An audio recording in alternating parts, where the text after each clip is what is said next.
nuestro tema de hoy es la salvación y las matemáticas. Y para entrar en el tema, vamos a leer un pasaje que está en Romanos capítulo 10. Y vamos a leer los versículos del 1 al versículo 5.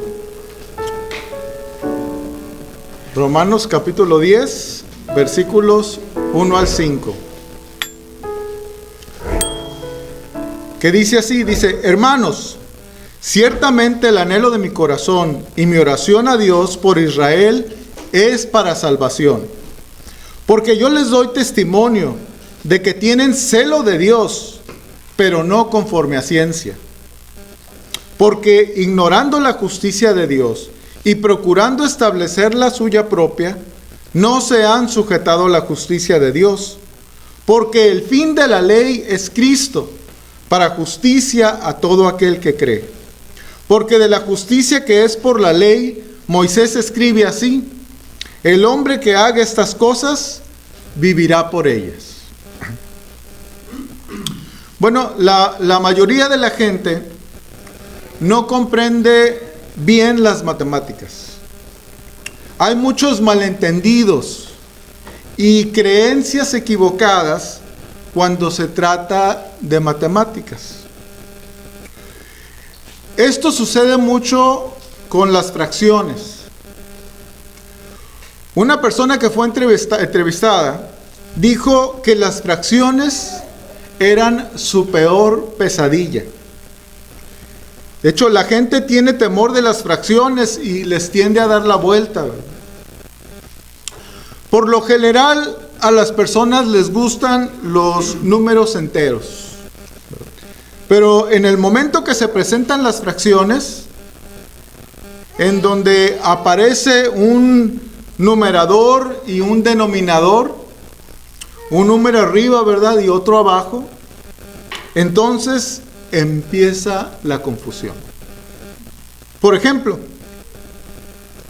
cuando se preguntó a unos adultos en un colegio, la mayoría dijo que un 14avo era más chico que un 15avo.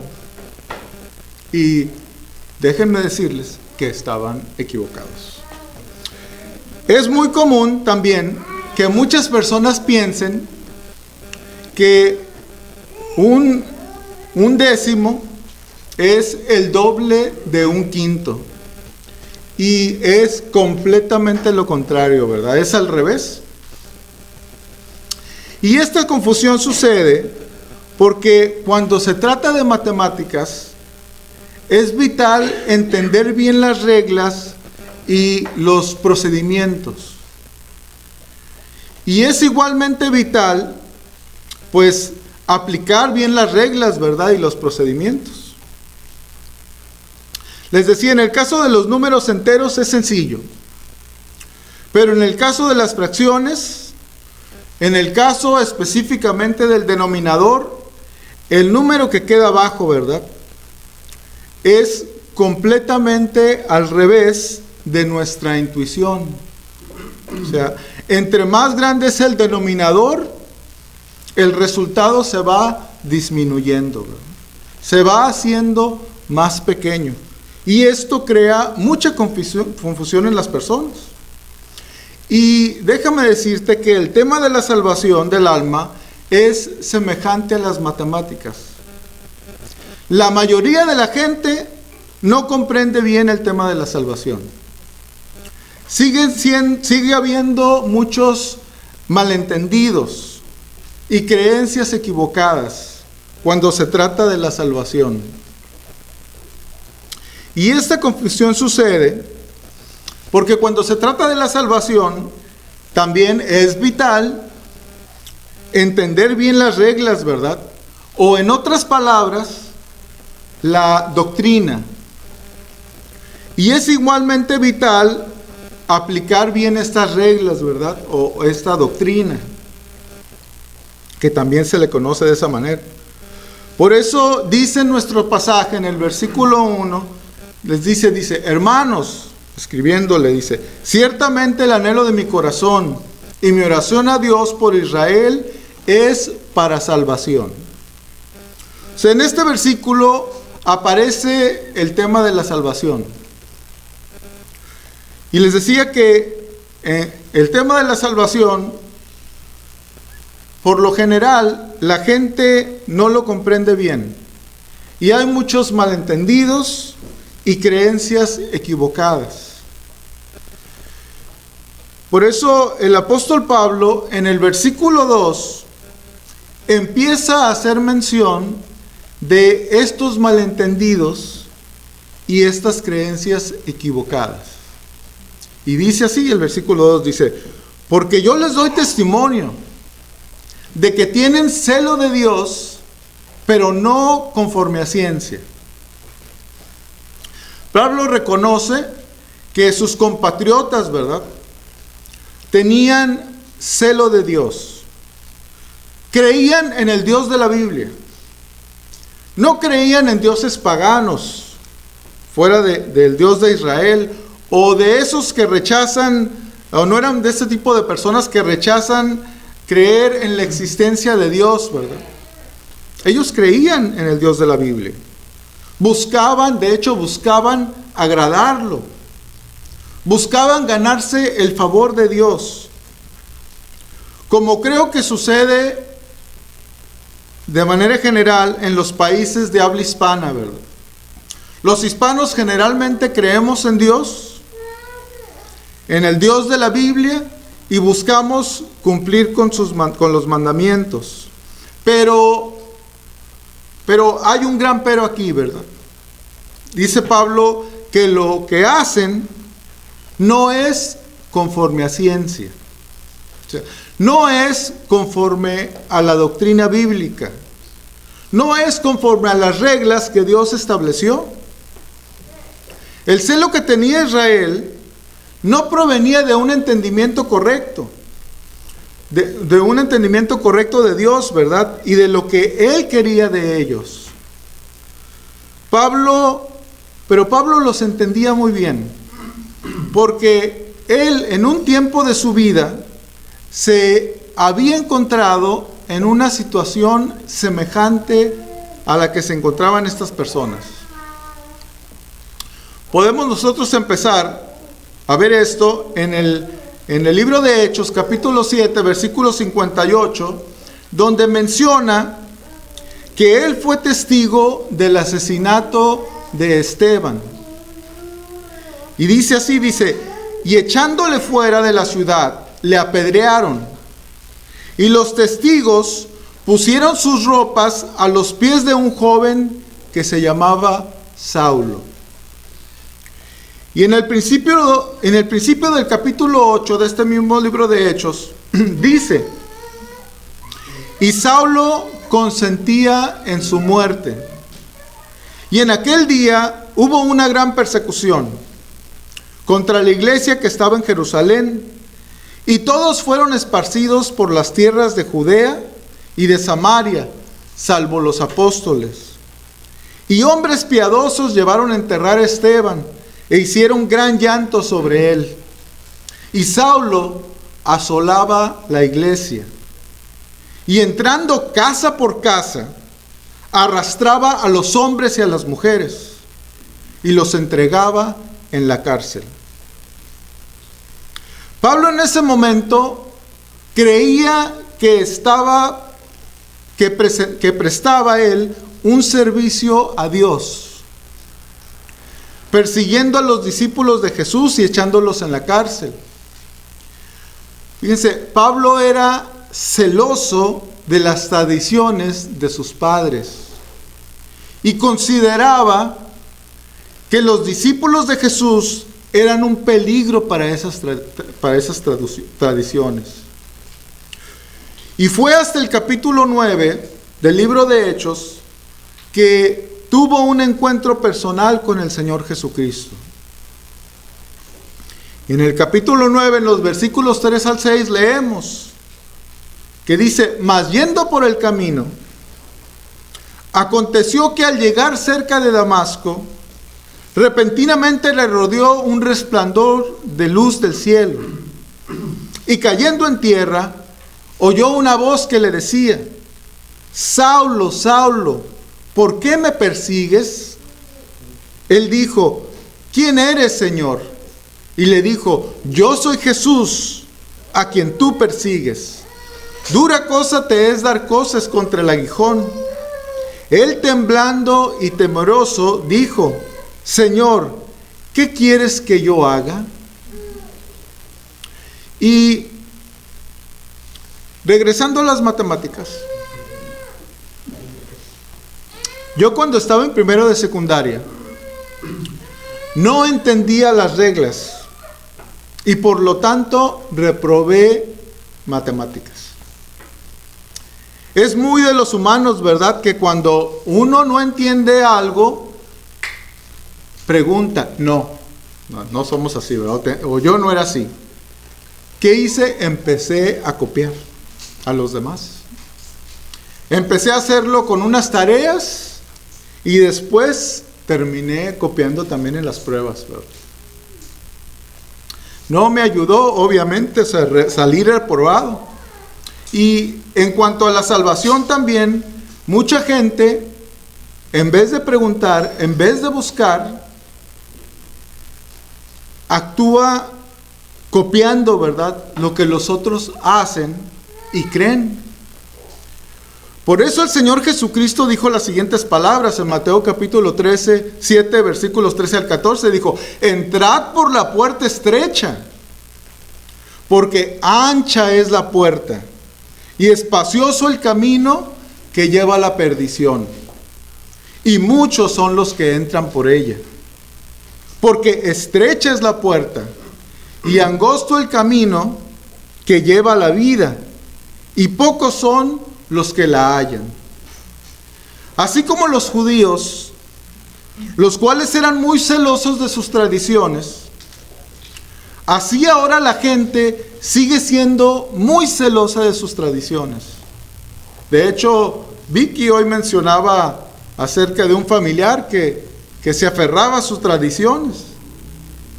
La puerta ancha es la puerta de las tradiciones religiosas. La puerta estrecha es la puerta por la que Pablo entró en este capítulo 9 de Hechos que acabamos de leer. En el momento que Pablo tuvo un encuentro con Jesús, Pablo entendió que lo que él estaba haciendo era contrario a lo que Dios quería. Él pensaba que estaba haciendo la voluntad de Dios y en realidad estaba haciendo lo opuesto. Estaba actuando completamente en contra de Dios.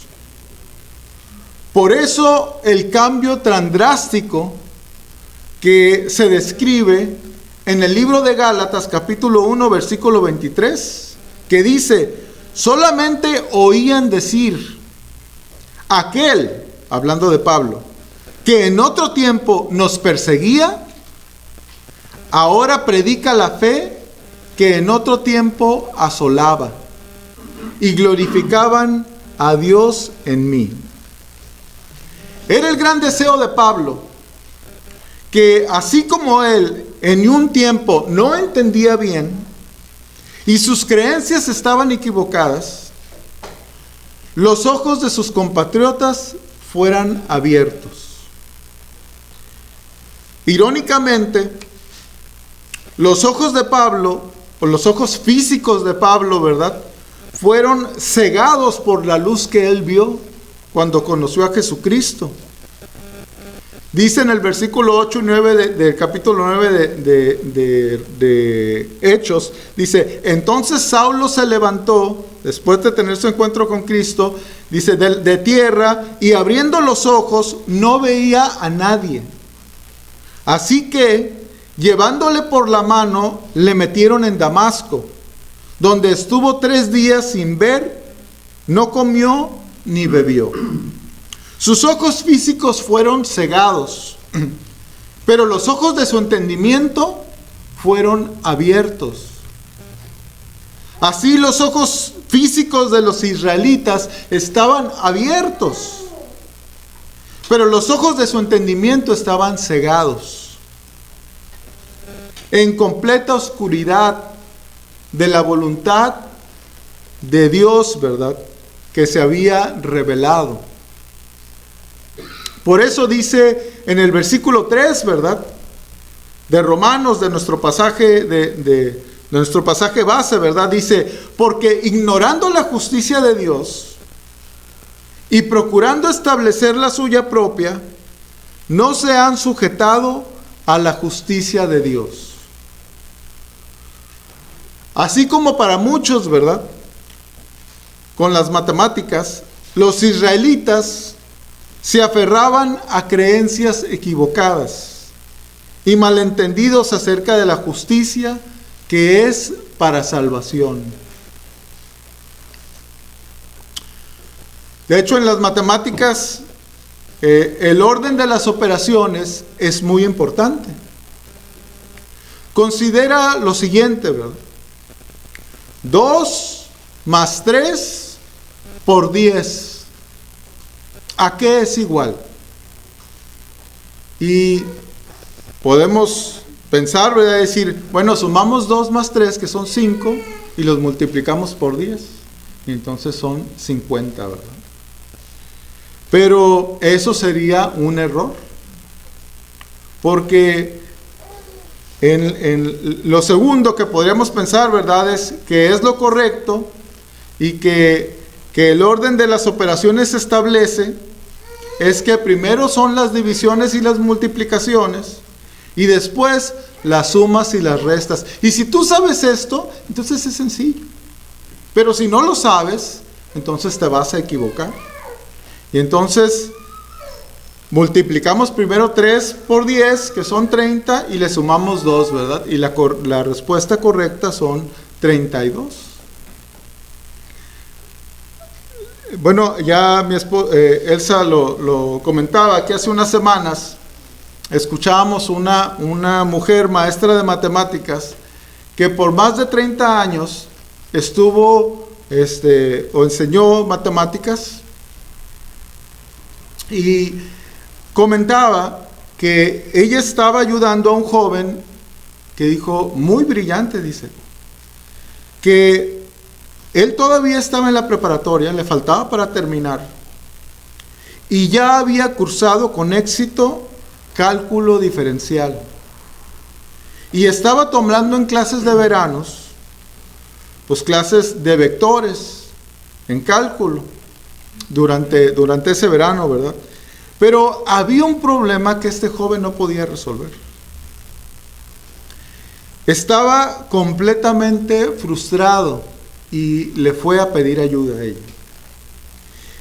Bueno, ella era maestra de matemáticas de primaria, pero la verdad es que dice que siempre le gustaron las matemáticas, y entonces accedió en ayudarle, y después de analizar el proceso de desarrollo del joven para este problema, se dio cuenta que su error era muy básico.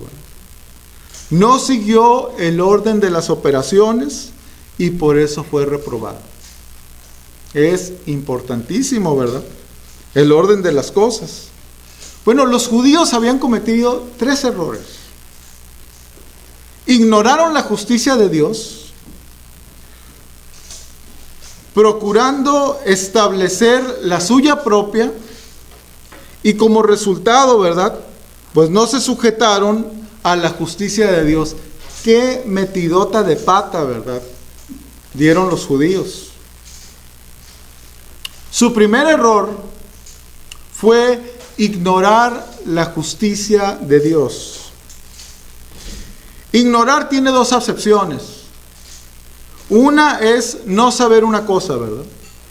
Y la otra, la segunda, es no hacer caso de una cosa. Bueno, Israel no hizo caso de la justicia de Dios por medio de Jesucristo. Muchos de ellos llegaron a ser testigos del Señor Jesucristo. Habían escuchado al apóstol Pablo, porque menciona anteriormente que él les decía, que él les daba testimonio de que eran celosos de las cosas de Dios, pero no habían querido creer en el Señor Jesucristo. Ese fue su primer error. Su segundo error fue procurar establecer su propia justicia. O sea, su falta de entendimiento de cómo se logra satisfacer la justicia de Dios hizo que ellos crearan un estándar en su propia mente de lo que significa ser justos delante de Dios. Pero esto es solo un intento de un corazón con orgullo, ¿verdad? Que quiere decidir con lo que Dios debe de estar satisfecho, en vez de someterse a la manera en la que Dios establece, ¿verdad?, para alcanzar la justicia. Quiere decirle a Dios con lo que tendrá que satisfacerse, ¿verdad?, para que lo pase, para que pueda tener una calificación buena. Ellos se empeñaron en intentar alcanzar la justicia por medio de cumplir con la ley. Y cuando alguien quiere ir al cielo, cuando alguien quiere alcanzar la salvación, por medio de cumplir con la ley, cometerá el tercer error que cometieron los judíos. Finalmente, ¿verdad?, su tercer error fue no sujetarse a la justicia de Dios. Ciertamente, la ley cumple con la justicia de Dios. Como dice en Romanos capítulo 7, versículo 12, fíjense lo que dice, de manera que la ley a la verdad es santa, y el mandamiento santo, justo y bueno. El problema que tiene el hombre es que es incapaz de cumplir con la ley. No se puede sujetar a la ley. De hecho, la ley, en vez de ayudarle a salvarse, se convierte en su vida en una maldición por ser incapaz de cumplirla. O sea, le salen las cosas al revés, ¿verdad? Por eso en Gálatas capítulo 3, versículos 11 al 14, el apóstol Pablo explica, ¿verdad? Y dice, y que por la ley ninguno se justifica para con Dios. Es evidente, porque dice, el justo por la fe vivirá. Y la ley no es de fe, sino que dice, el que hiciere estas cosas, vivirá por ellas. Cristo nos redimió de la maldición de la ley, hecho por nosotros maldición. Porque escrito está, maldito todo el que es colgado en un madero, para que Cristo Jesús, la bendición de Abraham, alcanzase a los gentiles, a fin de que por la fe recibiésemos la promesa del Espíritu.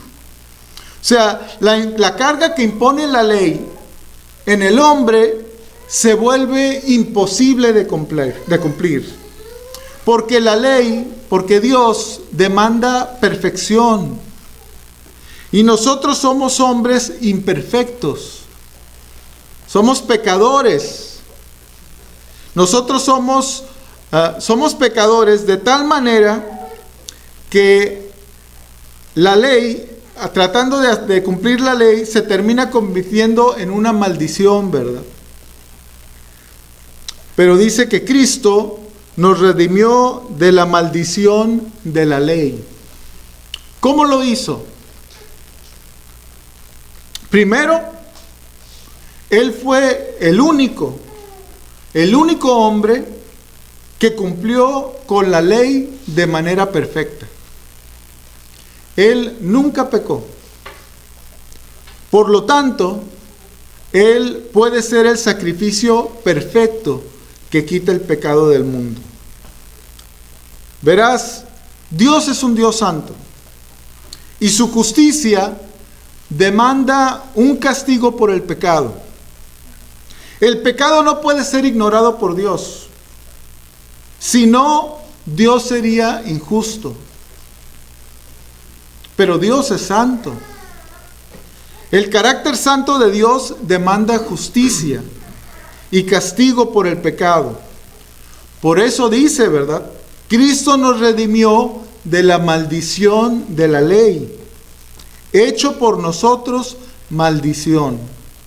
Porque escrito está, maldito todo el que es colgado en un madero. Cristo nos redimió. Redimir es pagar el precio. Jesús dio el pago que requiere la justicia de Dios. En la cruz del Calvario pagó el precio que demandaba la justicia de Dios. No hay otro camino, ¿verdad?, para ser salvos. El único camino para ser salvos es a través del sacrificio de Cristo.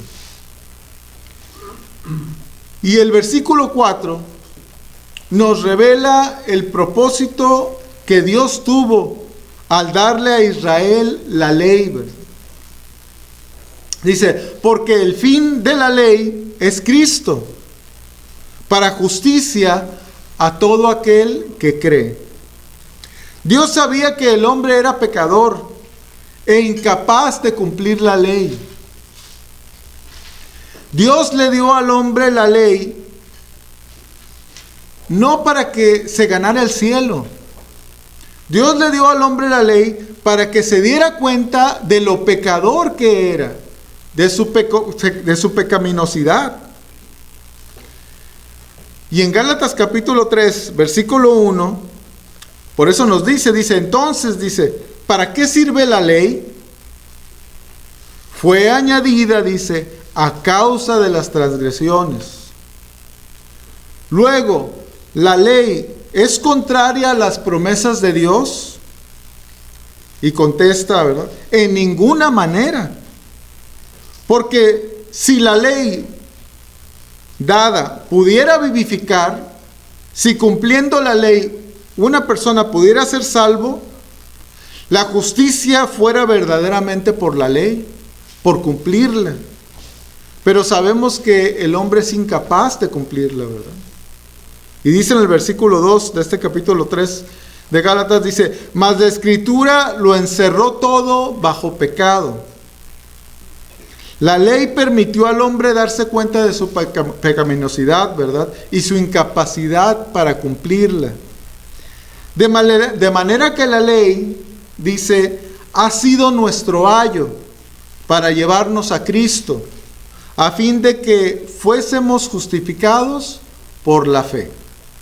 O sea, el ayo, ¿verdad?, era un maestro, era el maestro de un niño, generalmente un esclavo de confianza, y su tarea era velar, acompañar al niño a la escuela, ¿verdad?, y disciplinarlo.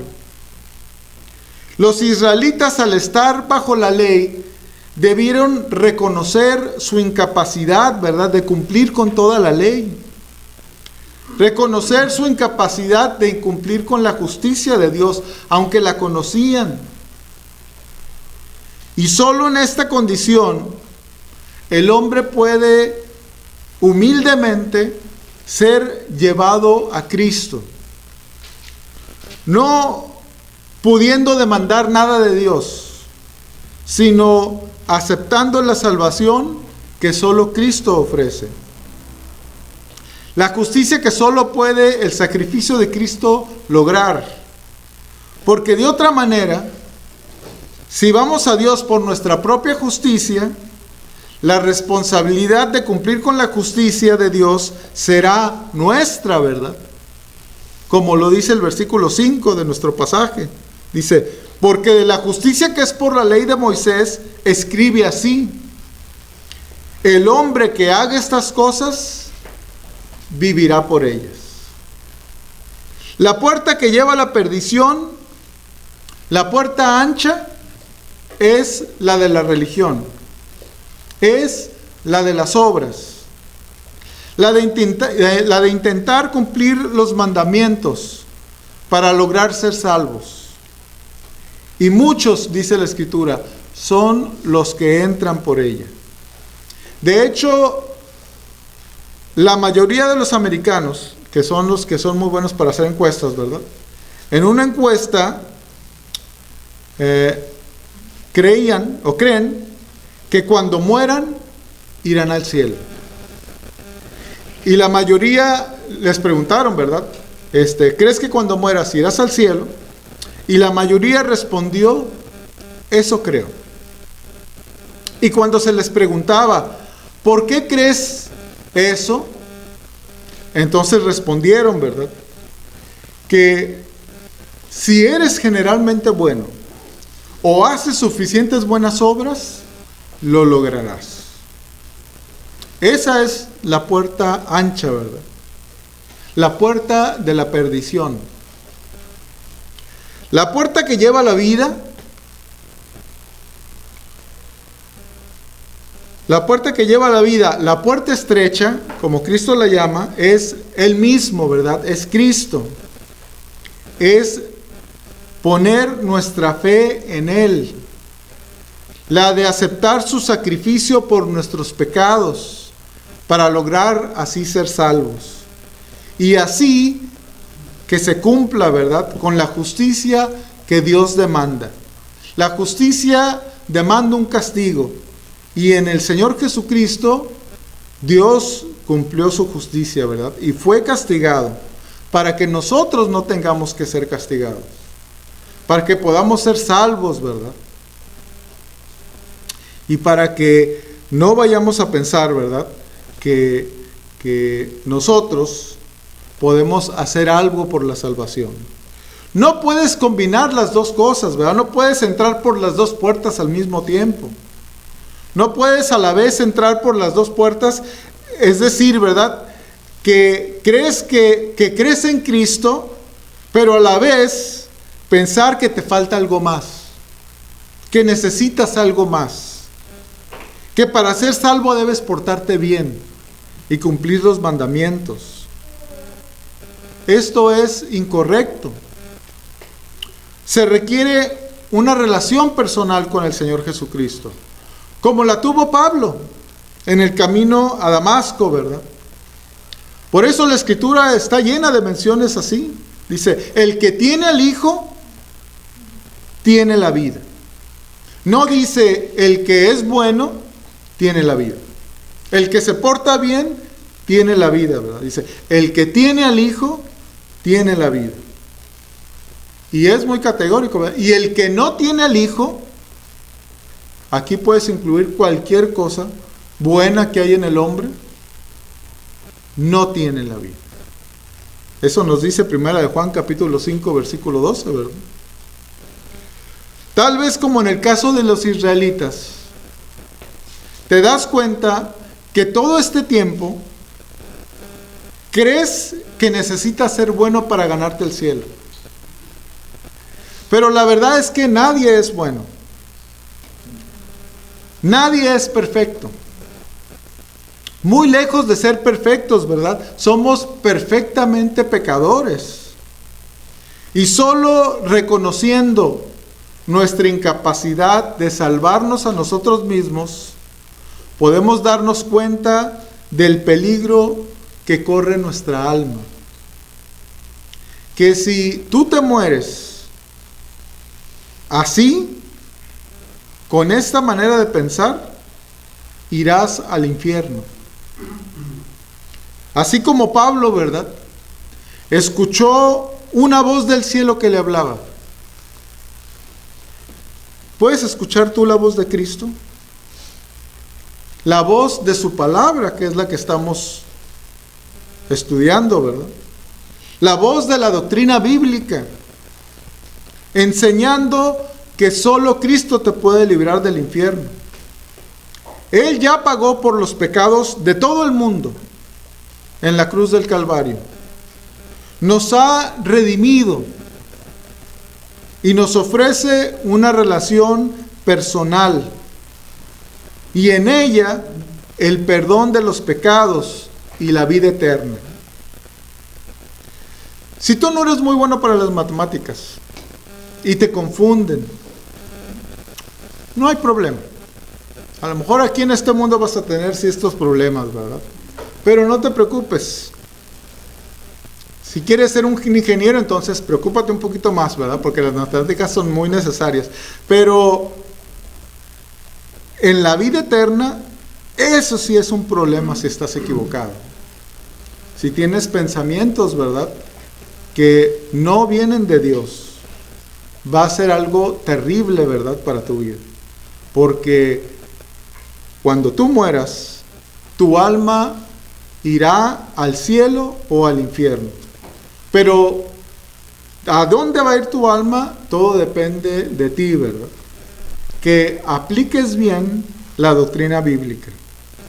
Y solamente teniendo una relación personal con el Señor Jesucristo, ¿verdad?, entregándole tu corazón, arrepintiéndote de tus pecados, reconociendo, ¿verdad?, que eres pecador y que no puedes salvarte.